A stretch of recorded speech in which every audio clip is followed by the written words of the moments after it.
মৃত্যু এবং জীবন, মৌত এবং হায়াত। স্বাভাবিকভাবে আমরা তো এটা বুঝি যে জীবন সৃষ্টি করেছেন আল্লাহ, এটা বললে আমরা বুঝি যে জীবন দিয়েছেন। কিন্তু মৃত্যু তো অনস্তিত্ব নাই, মারা গেছেন, তো এটার আবার সৃষ্টি করার কি আছে? এজন্য মুফাসসিরিনে কেরাম বলছেন যে না, মৃত্যুও আল্লাহ তাআলা সৃষ্টি করেন, জীবন যেমন সৃষ্টি করেন। তাফসীরের মধ্যে আছে মৃত্যু মানে কি? মৃত্যু মানে হলো ইনকিতাউ তাআল্লুকির রূহি মিনাল বাদান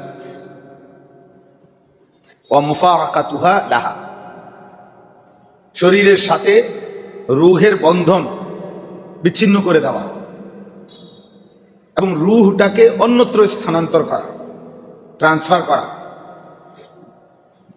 এটাই হচ্ছে মৌত। তাইলে রূহকে আল্লাহ তাআলা শরীরের থেকে বিচ্ছিন্ন করেন এবং অন্যত্র স্থানান্তর করেন, যেটাকে আমরা ইন্তেকাল বলি। ইন্তেকাল মানে স্থানান্তর, এটা হলো মৌত।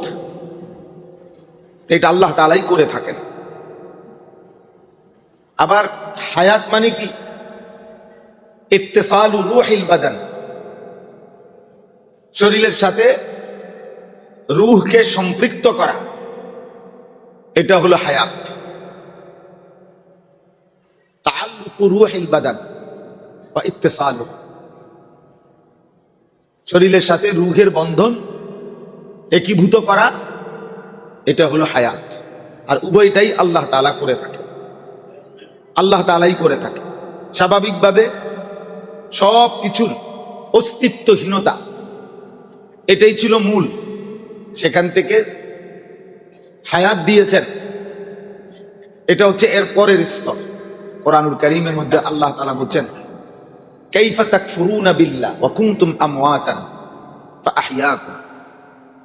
আল্লাহ তাআলাকে তোমরা কিভাবে অস্বীকার করছো? তোমরা তো সব অনস্তিত্বই ছিলে,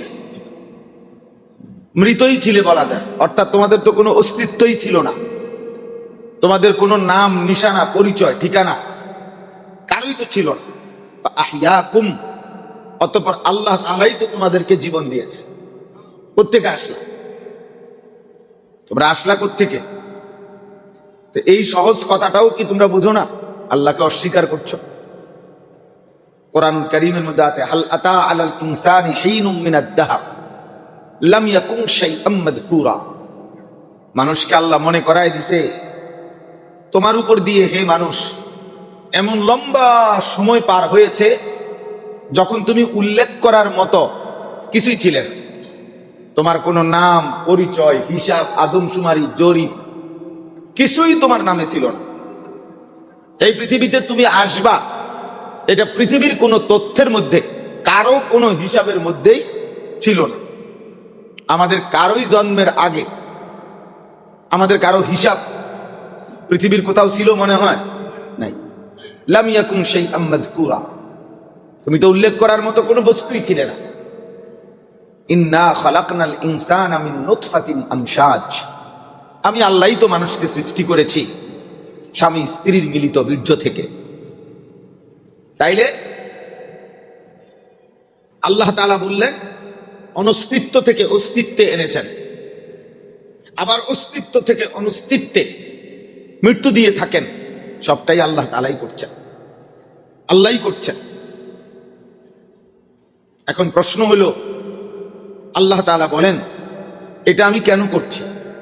তুমি ছিলে না, আবার তোমাকে পৃথিবীতে অস্তিত্বে আনলাম, আবার পৃথিবীর অস্তিত্ব থেকে তোমাকে আবার একদিন অস্তিত্বহীন করে মৃত্যু দিয়ে দিলাম, অন্যত্র স্থানান্তর করে নিলাম। এটা আমি কেন করছি? আল্লাহ তাআলা বলেন, মাঝখানের এইটুকু হায়াত, যেটুকু হায়াত তোমাকে দিলাম, জীবনের অস্তিত্ব দিলাম, এটা পরীক্ষা করার জন্য। এটুকু পরীক্ষা দিতে পারো, তুমি পরীক্ষা দিবা, তোমাকে পরীক্ষা করার জন্য। আইয়ুকুম আহসানু আমালা, আমলের দিক থেকে কার আমল কতটা সুন্দর, আহসান, এই পরীক্ষায় তোমাকে দিতেই হবে। এই পরীক্ষার জন্যই এই দুনিয়াকে এই জন্য বলা হয় দারুল ইমতিহান, পরীক্ষার ঘর। পুরা হায়াতই পরীক্ষা, প্রতি সেকেন্ডই পরীক্ষা, প্রতিদিনই পরীক্ষা, কোনো বিরতি নেই, কোনো অবসর নাই, বিচ্ছিন্ন কোনো সময় নেই, পরীক্ষাবিহীন কোনো ঘন্টাই না, আসরের পরেও না, মাগরিবের পরেও না।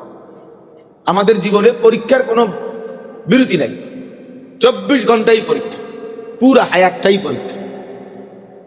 আখিরাতকে বলা হয় দারুল জাযা, ফলাফলের দিন। আজ পরীক্ষার দিন, আখিরাত ফলাফলের দিন। দুনিয়াকে বলা হয় দারুল হায়াত, জীবনের ঘর, সুম্মা দারুল মউত, অতঃপর মৃত্যুর ঘর। আর আখিরাতকে বলা হয় দারুল জাযা, ফলাফলের ঘর, সুম্মা দারুল বাকা, অতঃপর চিরস্থায়ী অবস্থানের ঘর।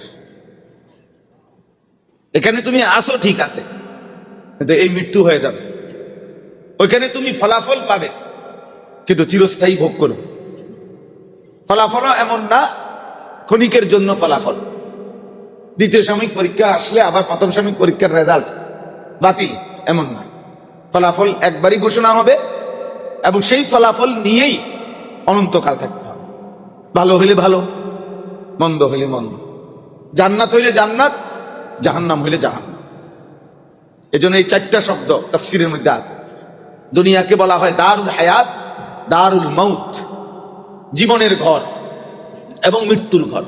এখানে জীবন যেমন হয়েছে, পৃথিবীতে জন্ম যেমন হয়েছে, এখানে নিশ্চিত কি হবে, মৃত্যু হবে।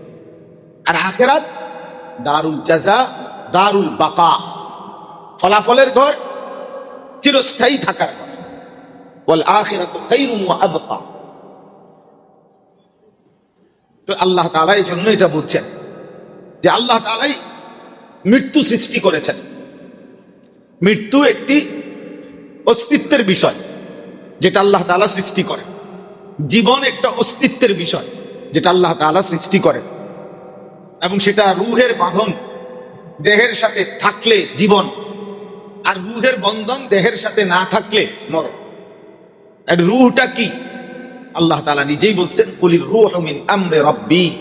আল্লাহ তাআলার একটা হুকুম, এটাই রূহ, আল্লাহ তাআলার একটা হুকুম। ঠিক সেটা কোন সূরতে কিভাবে আমাদের দেহের ভিতরে আছে সে আল্লাহ তাআলাই জানেন। মালিকের সব আমরা বুঝলে তার হবে না, বোঝা যাবেও না। আল্লাহ তাআলা তার শান মোতাবেক রূহের অস্তিত্ব আমাদের দেহের মধ্যে রেখেছেন। রূহটা সরে গেলেই, বিচ্ছিন্ন করে দিলেই আল্লাহর হুকুমে তা আমাদের এই সমস্ত অঙ্গ প্রত্যঙ্গ থাকা সত্ত্বেও ওই মানুষটাকে মৃত বলা হয়। তাহলে মৃত্যু মানে তো আত্মাও খুলে যাওয়া না, মৃত্যু মানে তো শরীর ভেঙে যাওয়া না, সব তো আগের মতোই আছে, কিন্তু রূহের বন্ধন বিচ্ছিন্ন করে দেওয়া হয়েছে। আল্লাহ তাআলা বলেন জীবনের এই আয়োজন, বেঁচে থাকার এই আয়োজন পরীক্ষা করার জন্য। এই শব্দটা লিয়াবলুয়াকুম, আল্লাহ তাআলা বলেন লিয়াবলুয়াকুম, এই শব্দটা কোরআনুল কারীমের মধ্যে অনেকবার আছে। এই কথাইটা আল্লাহ তাআলা বারবার মনে করাইছেন, তোমাকে কিন্তু পরীক্ষা দিতে হবে, তুমি কিন্তু পরীক্ষা দিচ্ছ, তোমার কিন্তু পরীক্ষা চলতেছে। তুমি তামাশা করো না। পরীক্ষার হলে মানুষে ঘুমায় না, পরীক্ষার হলে মানুষে অবহেলা করে না, পরীক্ষার হলে বোকা ছেলেটাও কিছু না কিছু লিখতে চেষ্টা করে, পরীক্ষার হলে অমনোযোগী ছেলেটাও কিছু না কিছু করতে চেষ্টা করে। তো এটা গুরুত্বপূর্ণ কথা, এতটুকু কথা আমাদের জেহানে রাখা, আমি কিন্তু পরীক্ষা দিচ্ছি, প্রস্তুতি থাকুক বা না থাকুক আমার পরীক্ষা চলতেছে, মনে থাকুক বা না থাকুক আমার কিন্তু কি চলতেছে, পরীক্ষা চলতেছে। আমি কিন্তু পরীক্ষার হলে আছি, আমার নির্দিষ্ট সময় যা আমার জানা নাই, কিন্তু আল্লাহ তাআলার ফয়সালার মধ্যে আছে। লিকুল্লি উম্মাতিন আজাল, প্রতি জাতি গোষ্ঠী ব্যক্তির মৃত্যুর নির্ধারিত সময় আছে। ফাইদা জাআ আজালুহুম, সেই সময় যখনই আসবে, লা ইস্তাখিরুনা সাআতাও ওয়া লা ইস্তাকদিমুন, এক সেকেন্ডের জন্য দেরিও হবে না, আগেও আসবে, ঠিক ওই টাইমে, ঠিক ওই টাইমে। মালাকুল মউত আজরাইল রাসূলুল্লাহ সাল্লাল্লাহু আলাইহি ওয়াসাল্লামকে শুনাইছেন, ইয়া রাসূলুল্লাহ, কায়নাতের সমস্ত রূহ একটি থালার মধ্যে, একটি বড় প্লেটের মধ্যে যেভাবে তরকারি সাজানো থাকে, বাটি সাজানো থাকে নজরের সামনে, এই সৃষ্টির সমস্ত রূহ আমার সামনে এইভাবে সাজানো আছে। এবং আমি প্রত্যেক দিন কমপক্ষে 5 বার তাফসীরে আছে, আমি প্রতিটা রূহকে বলি আমি কিন্তু তোমাকে নিয়ে আসবো, তুমি কিন্তু থাকবা না, মনে করায় দেয়। আর যখনই আল্লাহ তাআলা বলেন, আদেশ করেন, তো খাবারের সামনে লোকমা উঠাইতে যেমন প্রস্তুত খাবার 1 সেকেন্ডও দেরি হয় না, তার চাইতেও আগে আমি আল্লাহ তাআলার হুকুমে রূহকে তার দেহ থেকে বিচ্ছিন্ন করে। অতএব এটা খুব গুরুত্বপূর্ণ। আল্লাযী খালাকাল মাউতা ওয়াল হায়াতা, আল্লাহ তাআলা বলেন আমি মৃত্যু সৃষ্টি করি, আল্লাহই করেন, আল্লাহই জীবন সৃষ্টি করেন। আর এই উদ্দেশ্য হায়াতের, বেঁচে থাকা, লিয়াবলুয়াকুম, তোমাদেরকে পরীক্ষা করছি। কোরআনুল কারীমের মধ্যে আছে, ইন্না জাআলনা মা আলাল আরদি যিনাতাল লাহা লিনাবলুয়াহুম আইয়ুহুম আহসানু আমালা, একরকম কথা সূরা কাহাফের মধ্যে আছে। নিশ্চয়ই আমি আল্লাহ এই গোটা জমিনের সব কিছু সৌন্দর্যের উপকরণ হিসাবে সৌন্দর্যময় করে আমি বানিয়েছি। কেন? আল্লাহ তাআলা বলে লিনাবলুয়াহুম, আমার বান্দাদেরকে পরীক্ষা করার জন্য। তুমিও পরীক্ষার জন্য, এই সৃষ্টির সবটাও পরীক্ষার জন্য। আমি দেখছি যে আমি গোটা জগৎ সাজাইছি, তুমি আমার কথা মনে করো কিনা, আমার হুকুম পালন করো কিনা। নারীর সৌন্দর্য আমার দেওয়া, সন্তানের সৌন্দর্য আমার দেওয়া, এই সৃষ্টির সব সৌন্দর্য আমার দেওয়া। তো যার দেওয়া তাকে যদি মনেই না থাকে, তো এই অকৃতজ্ঞতা, এটা তো কারো কাছেই প্রশংসনীয় না। বাস্তবতা তো আসলেই এটা, আমি কিংবা আপনি সবার জন্য অকৃতজ্ঞতা কোন যুগে, কোন সমাজে, কোন ব্যক্তি গোষ্ঠীর কাছেই পছন্দনীয় না। অকৃতজ্ঞতা এটা তো কোনোভাবেই নাশুকরি, কাম্য না। তাহলে আল্লাহ তাআলার অকৃতজ্ঞতা, আল্লাহ তাআলার নাশুকরি, এটা তো কোনোভাবেই আসলে একজন সুস্থ স্বাভাবিক মানুষের জন্য কাম্য হইতে পারে না, কোনোভাবেই না। কিন্তু সবাই আমরা কৃতজ্ঞতা অন্য ক্ষেত্রে যেতটুকু বুঝি, মনে রাখি, অথবা কৃতজ্ঞতা প্রকাশ করি, আমরা আমাদের রবের কৃতজ্ঞতার ক্ষেত্রে অনেক বেশি অবহেলা করি। একটা বাচ্চা একটা চিপস কেউ দিলে বাবা মা শিখায় দেয়, আঙ্কেলকে থ্যাংক ইউ বলো, ধন্যবাদ দাও। 10 টাকার একটা চিপস যিনি দিছেন তাকে আপনি শিখাই দিলেন, তাকে থ্যাংক ইউ দাও, ধন্যবাদ জানাও। তাহলে এই হায়াত যিনি দিলেন, এমন সুন্দর ফুটফুটে বাচ্চা যিনি দিলেন, সেই রবের কৃতজ্ঞতা কি আদায় করলেন? সেই মালিকের কৃতজ্ঞতা কি আদায় করলেন? তা আল্লাহ তাআলা বলেন আমি কিন্তু পরীক্ষা করছি। জীবনের এই সব আয়োজন চারিদিকে, এগুলো পরীক্ষার জন্য দিছি। তোমার অস্তিত্বটাও পরীক্ষার জন্যই দিছি। তোমার চোখ, নাক, কান, হাত, পাও, দেহ, অঙ্গ প্রত্যঙ্গ, এটাও পরীক্ষার জন্য, আর গোটা সৃষ্টিটাও পরীক্ষার জন্য। আল্লাহ তাআলা কোরআনুল কারীমে মনে করাই দিয়েছেন, কুল্লু নাফসিন যায়িকাতুল মাউত ওয়া নাবলুকুম বিশ-শাররি ওয়াল খাইরি ফিতনা ওয়া ইলাইনা তুরজাউন। আল্লাহ তাআলা বলে প্রতিটা আত্মা, প্রতিটা নফস মৃত্যুর স্বাদ গ্রহণ করতে হবে। এই সৃষ্টির সব কিছুতেই প্রাণের অস্তিত্ব আছে, সব আমরা উপলব্ধি করি বা না। বিজ্ঞানের ভাষায়, আমি আরো একদিনও বলছি এখানে, বিজ্ঞানের ভাষায় এই জড় পদার্থ, জীব, প্রাণহীন বস্তুকে জড় পদার্থ বলে। এটা হলো বিজ্ঞানের সীমাবদ্ধতা, অর্থাৎ বিজ্ঞানের সীমাবদ্ধতা। ওনারা আবিষ্কার এদূর পৌঁছতে পারছে, এই জন্য ওনারা এতটুকু বলতে পারছে।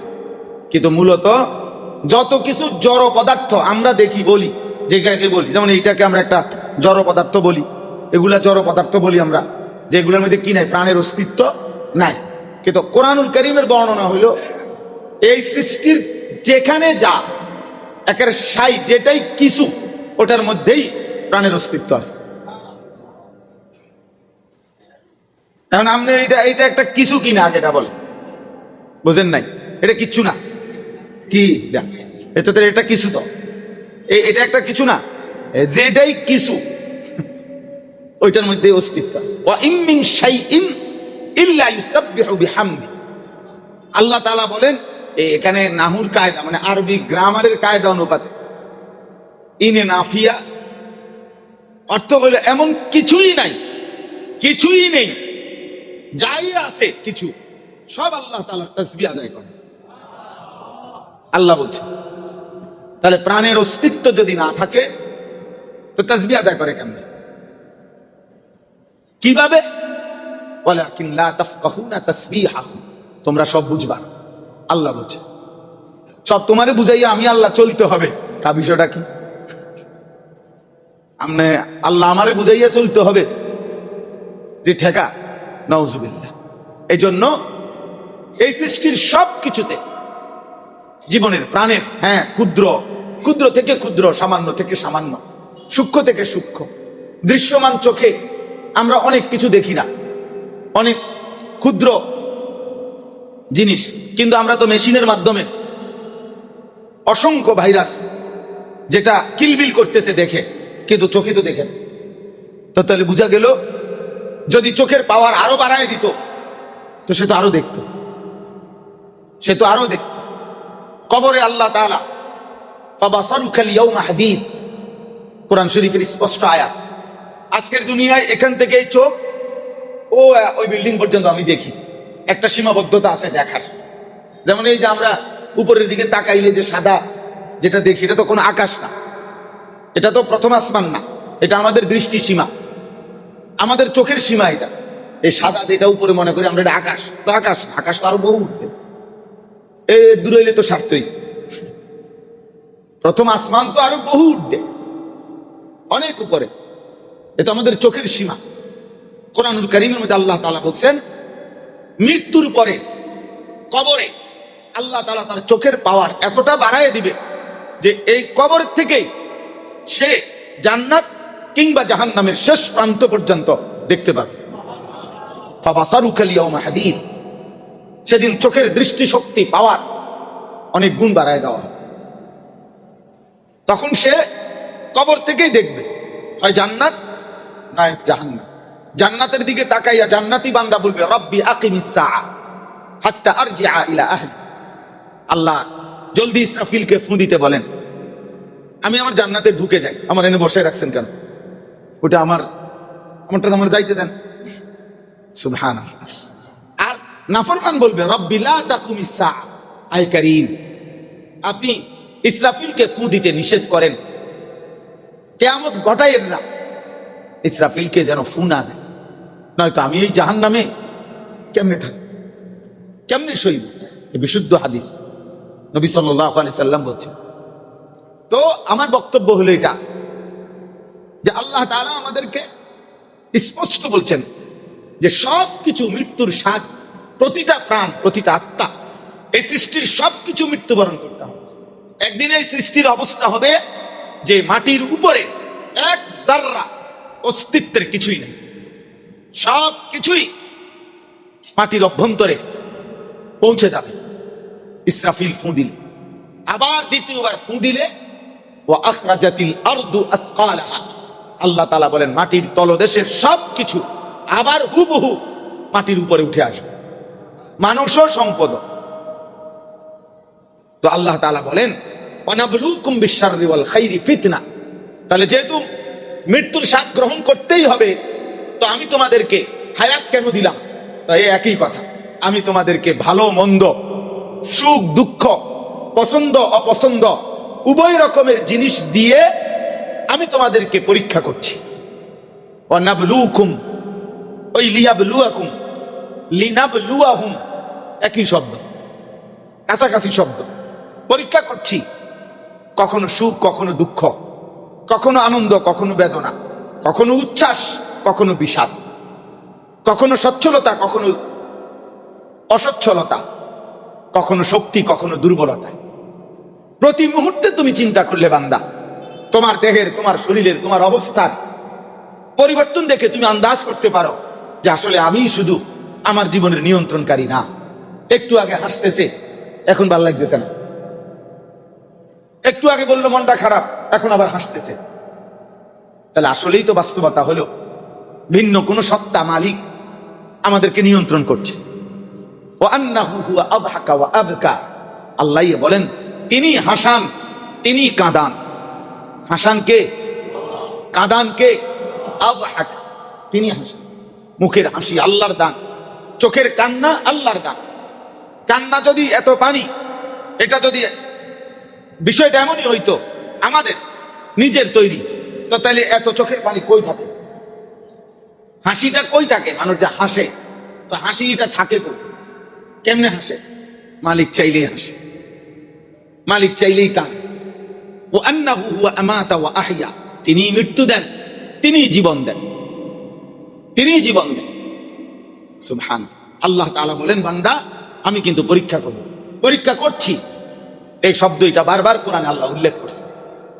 ওয়ালা নাবলুওয়ান্নাকুম বিশাইইন মিনাল খাউফি ওয়াল জুউ ওয়া নাকসিম মিনাল আমওয়ালি ওয়াল আনফুসি ওয়াত তামারাত। আল্লাহ তাআলা বলেন অবশ্যই অবশ্যই আমি পরীক্ষা করব। কিছুটা ভয়, কিছুটা ক্ষুধা, কখনো কখনো সম্পদ কমিয়ে, কখনো কখনো জীবনের উপরে বিপদ মুসিবত দিয়ে, কখনো ফল ফসল উপার্জনের উপরে মুসিবত দিয়ে আমি কিন্তু পরীক্ষা করব।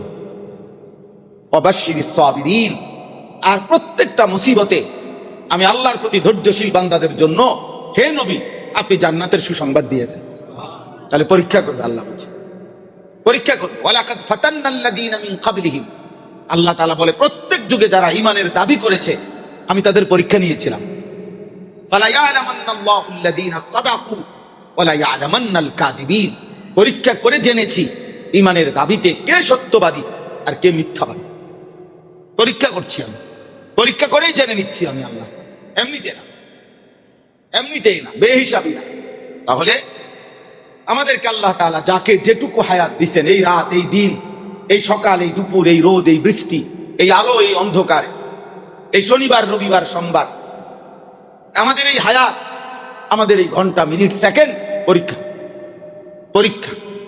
আমাদের পরীক্ষার মূলধন, আমাদের পুঁজি, আমাদের হায়াত। এজন্য আরবিতে বলে আজ-জামান হুয়া রাসুল মাল, সময় মানুষের রাসুল মাল, ক্যাপিটাল, পুঁজি, পুঁজি। এটা সময় ছাড়া না দুনিয়া হবে, সময় ছাড়া না আখিরাত হবে। আমি হায়াত না পাইলে উপার্জনই করব কি? দুনিয়ায় কি করুম, আখিরাত কি করুম? আমি তো বাঁচিয়েই নাই, হায়াতে তো পাইলাম না। তাহলে হায়াত, জীবন, সময়, এই সময়ের আবর্তন, এটা আমাদের মূলধন, আমাদের পুঁজি। যেন হায়াতের কদর করা, সময়ের কদর করা, নিজেকে পরীক্ষার জন্য প্রস্তুত রাখা, পরীক্ষা দিতে থাকা, এটাই মুমিনের জিম্মাদারি, বিবেকবানের জিম্মাদারি। এখন পরীক্ষা নিতে গিয়ে আল্লাহ তাআলা বলেন পরীক্ষার মধ্যে আমি কি দেখব?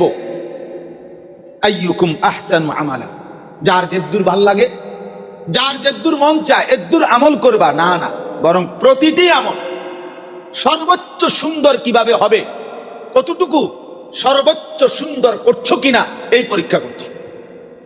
শুধু আমল করলেই হবে না, আমলটি আহসান হইতে হবে। আহসান এই শব্দটা মনে রাখতে হবে। কি শব্দ বলেন? আহসান। আমল আহসান হইতে হবে, সর্বাধিক সুন্দর হইতে হবে।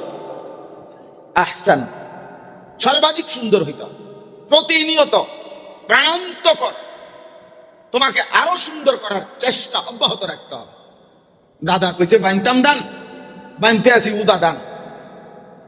আমাদের দেশে কয় উদা দান মানে ভিজা দান। যেই ধান ভিজা, এই ধান যদি ঢেকির মধ্যে দিয়া, আগের দিনে বলতো ধান ভিজা, ধান শুকায় নাই, এখন এটা যদি ঢেকির মধ্যে দিয়া ঢেকি বাঁধে, তো দিনের পর দিনও ধান থেকে চাউল কি হবে না, আলাদা হবে, এটা থেতলাইয়া যাবে ধান, মাগার কি আলাদা হবে না, এইটার আমগো দেশে গ্রামের ভাষায় বলে, দাদায় কইছে বাইনতাম দান, বানতে আসি উদাদান। তো উদাদান বান্ধাইলে তো বানলে ঢেকি দিয়া বানলে লাভ হবে না, চাউল আসবে না আলাদা, চাউল আলাদা হবে না, শুকাইতে হবে। তাইলে আপনি শুধুমাত্র আমল করছেন, হজুর আল্লাহ যে দুল কুলাইছে করি, তো আমরা কথা মতো নামাজ রোজা তো করি না, না এমনি হইতো না। একে তো প্রতিনিয়ত আপনাকে আরো সুন্দর, আরো সুন্দর, আরো সুন্দর, আরো সুন্দর করার চেষ্টা করতে হবে, আরো সুন্দর। সাহাবী নামাজ পড়তেন, রাসূলুল্লাহ সাল্লাল্লাহু আলাইহি সাল্লামের সাহাবী, 3 বার নবীজি ওনারে বলছেন আবার দাঁড়া, কুম ফাসাল্লি, আবার পড়ো, হইছে না, আবার আবার পড়ছেন, আবার পড়ছেন, 3 বার পর্যন্ত নবীজি সাল্লাল্লাহু আলাইহি সাল্লামের উপস্থিতিতে নামাজ আদায় করছেন। নবীজি 3 বারই বলছেন আবার পড়ো। এবার সাহাবী বলছেন, ইয়া রাসূলুল্লাহ আমি আর পারছি না, এর চাইতে সুন্দর আমার এই মুহূর্তে আমার পক্ষে সম্ভব হচ্ছে না, আপনি শিখায় দেন। আল্লাহ নবী সাল্লাল্লাহু আলাইহি সাল্লাম ধরে ধরে 2 রাকাত নামাজ, রুকু, সেজদা সবটা নবী নিজে শিখায় দিয়েছেন। হযরত আব্দুল্লাহ ইবনে মাসউদ বলেন, নবীজি আমাকে এরকম হাতের মধ্যে হাত ধরে দোয়ায়ে কুনুত একটা একটা শব্দ, আল্লাহুম্মা ইন্না নাস্তাঈনুকা ওয়া নাস্তাগফিরুকা ওয়া নুমিনু বিকা ওয়া নাতাওয়াক্কালু আলাইকা, এমনে এমনে শব্দে শব্দে আল্লাহ নবী সাল্লাল্লাহু আলাইহি সাল্লাম আমাকে শিখাইছেন। একটা একটা শব্দ করে, একটা একটা শব্দ। আমাদের, আমি তো সব সময় বলি বাজান, এটা চাচা আপনাদেরকে বলি, বাবাদেরকে বলি, আপনারা আলহামদুলিল্লাহ অনেক জেনারেল শিক্ষিত মানুষ আছেন, অনেক রিটায়ার্ড পার্সন আছেন, অনেক ব্যবসায়ী আছেন, মাশাআল্লাহ নিয়মিত নামাজ পড়েন, কিন্তু এই মানসিকতাটা কম যে এটা সহি করা। কোরআন শরীফ অশুদ্ধ, এবার রুকু সেজদা দেন, কিসের রুকু সেজদা দেন? আপনি কথাটা বুঝেন না কেন? এত ভাবে বলা না, উনি এটা বুঝতেই চান।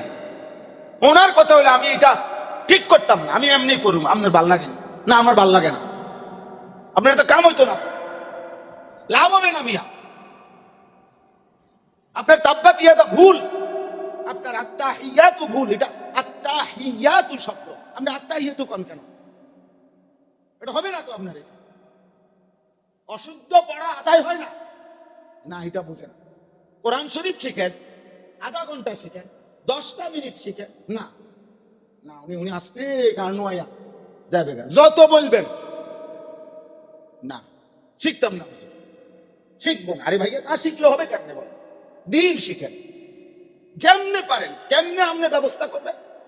পৃথিবীর সবচেয়ে ব্যস্ততম মানুষ তো পারিবারিক, সাংসারিক, ব্যক্তিগত বহু প্রয়োজনের জন্য সময় কি বের করে না? তো আপনি এর জন্য বের করবেন। আপনার আখিরাতের জন্য বলতেছি, আপনার কবরের জন্য বলতেছি, আপনি এটা বুঝেন না কেন?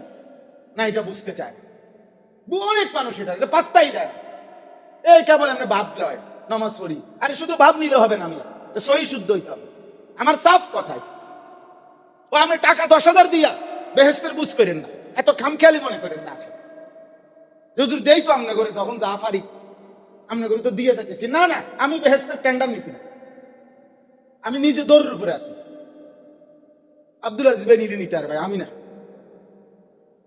আমি কেমন, আমি আই সপ্তাহে একদিন, উনি ডেলি থাকে, উনি নিলে দায়িত্ব নিতে, ওনারে দিয়ে আপনি যদি মিলাইতেন পারেন তাইলে বলেন আহসানু আমালা, আমল সুন্দর করতে হবে। আমল শুধু আদায় করলে হবে না, এটা সুন্দর হইতে হবে। আমল সুন্দর হয়, আজকে এটাই শেষ কথা। আমল সুন্দর হয় কিভাবে? প্রশ্নটা বুঝছেন কিনা? একদম সহজ কথা। আমল সুন্দর হয় 2 ভাবে। আমল সুন্দর হয় কয় ভাবে বলেন? 1, প্রত্যেকটি আমল যদি সুন্নাত মোতাবেক হয় তো সেটা সুন্দর হয়। যা কিছু সুন্নাত মোতাবেক তাই সুন্দর, তাই সুন্দর। রাসূলুল্লাহ সাল্লাল্লাহু আলাইহি সাল্লামের দিক নির্দেশনা, সুন্নাত, তরিকা মোতাবেক তাই সুন্দর।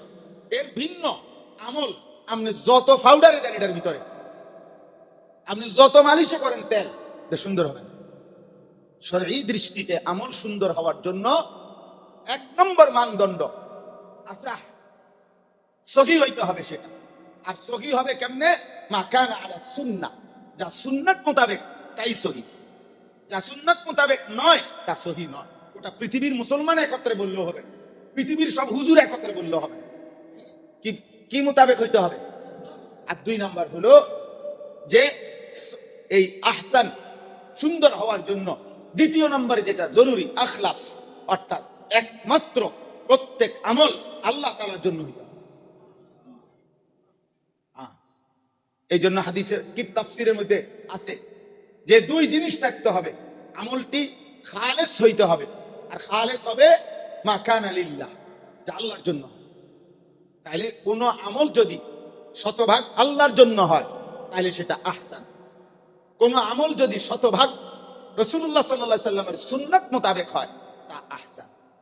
আহসান তাহলে শুধু আমল করলে হবে না, শুধু আমলের সংখ্যা মিলাইলে হবে না, 4 রাকাত 6 রাকাত 12 রাকাত না, বরং সেটা রাসূলুল্লাহ সাল্লাল্লাহু আলাইহি সাল্লামের সুন্নাত মোতাবেক হতে হবে। এখন অশুদ্ধ কোরআন শরীফ আপনি বলেন, অশুদ্ধ সূরা কেরাত রাসূলুল্লাহ সাল্লাল্লাহু আলাইহি ওয়াসাল্লাম ওনার একজন সাহাবীর ব্যাপারে মেনে নিছেন কিনা? তো আপনার ব্যাপারে কেমনে মেনে নিবেন? আপনার ব্যাপারে কেন মেনে নিবেন? আমার ব্যাপারে কেন মানবে? এটা বলেন। কোন রকম কেন, কোন রকম কেন? পৃথিবীর কোন কাজের মধ্যে কোন রকম প্রশংসনীয়? কথা বলেন না কেন? কোন কাজের মধ্যে যে কোন রকম হইছে তা আচ্ছা, কোন রকম কাজ কি প্রশংসনীয় হয়? আপাতত কোনো কিছু প্রশংসনীয় তো তাই তো দিন কোন রকম হবে কেন? ইসলাম কোন রকম হবে কেন? নামাজ কোন রকম হবে কেন? না না, বরং কি হইতে হবে? আহসান হইতে হবে, আহসান হইতে হবে, আহসান হইতে হবে। এই জন্য চলেন দয়া করে আপনি আপনার মতো করে আপনি সময় বাইর করেন। এক একজনের সময় এক এক খান দিয়ে আছে, প্রত্যেকের হাতে সময় আছে, আধা ঘন্টা সময় বের করেন। আলহামদুলিল্লাহ কুমিল্লাতেও এখন বয়স্কদের, জেনারেল শিক্ষিতদের দিন শিখার ব্যবস্থা আছে, আপনি খবর নেন। তালিমউদ্দিন একাডেমি আলহামদুলিল্লাহ বাংলাদেশের আমাদের বর্তমান জাতীয় মসজিদের যিনি সম্মানিত খতিব হযরতের তত্ত্বাবধানে সারা বাংলাদেশে জেনারেল বয়স্কদের দিন শিখার প্রতিষ্ঠান আছে। আমাদের কুমিল্লাতেও এটা আছে, তালিমউদ্দিন একাডেমি, খুব সম্ভব বাগিচাগাঁও, হ্যাঁ ওখানে আছে। একেবারে অত্যাধুনিক মানসম্পন্ন এবং রুচিশীল মানুষের পরিচালনায় সেটা পরিচালিত হয় সারা বাংলাদেশে।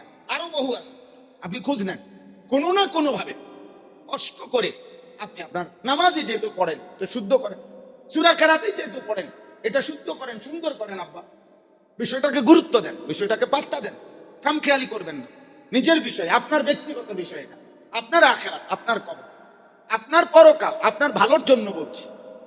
আল্লাহ তাআলা আমাদের সকলকে আমাদের জীবনের উদ্দেশ্য, আমাদের আমল অধিকতর সুন্দর করবার চেষ্টা করা আল্লাহ যেন তৌফিক দান করে, আমিন।